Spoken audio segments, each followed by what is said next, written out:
enseignant-chercheur à l'IMT Milanès, à l'Institut des sciences des risques. Pour essayer d'illustrer un peu ce qu'est un plan d'intervention gradué. Donc c'est un plan d'intervention gradué qui a été fait en partenariat avec les élus et les praticiens de la commune de Sainte-Suzanne à La Réunion. Et donc ce graphique-là, c'est un mix entre les connaissances du terrain et les connaissances issues de la modélisation qu'ont réalisé nos collègues du BRGM. On a un volet ici dans lequel on va avoir une liste d'actions que doit faire la commune tout au long de l'année. Alors c'est des choses bêtes, mais ça va être penser à bien dégager le réseau de pluvial pour pas qu'il se bouche. Parce que si jamais il arrive la pluie et que le réseau est bouché, les conséquences seront importantes. Des actions à faire au niveau de préalerte et de vigilance. Donc là on se cale sur les préalertes proposées par Météo France. Et donc si on rentre en préalerte, la commune va avoir un certain nombre de tâches à faire, notamment aller vérifier ces fameux exutoires en mer.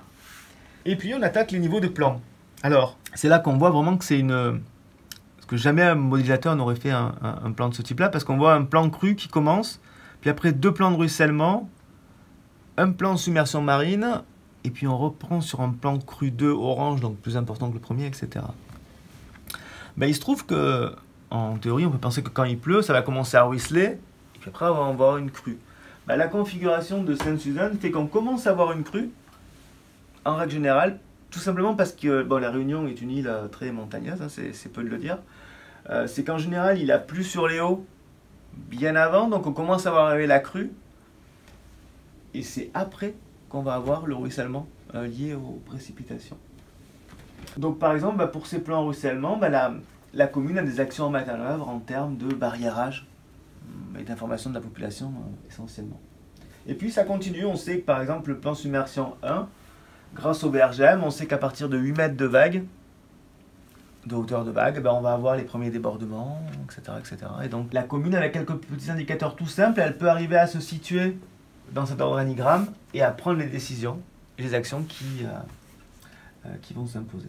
Donc voilà, c'était vraiment un bon exemple de travail en commun entre, encore une fois, des élus, des praticiens, des chercheurs pointus, notamment du BRGM. Et puis nous, alors quand je dis nous, c'est Sophie Sauvagnargues, Florian Ténacholet, qui vont participer au projet. Et on essayait justement d'être à cette interface-là, c'est-à-dire de voir comment on pouvait traduire les modèles du BRGM en indicateurs pertinents pour la collectivité et comment la collectivité pouvait se l'approprier. On a fait venir nos collègues réunionnais pour qu'ils s'exercent dans la salle de simulation.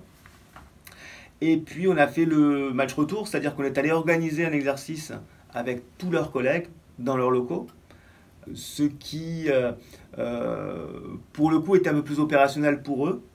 On a moins travaillé dans la manière d'être en situation de crise, plus que de comment opérationnellement on mène la crise sur les communes de Saint-Paul et Sainte-Suzanne, puisque c'était d'elles dont les communes pilotes du projet.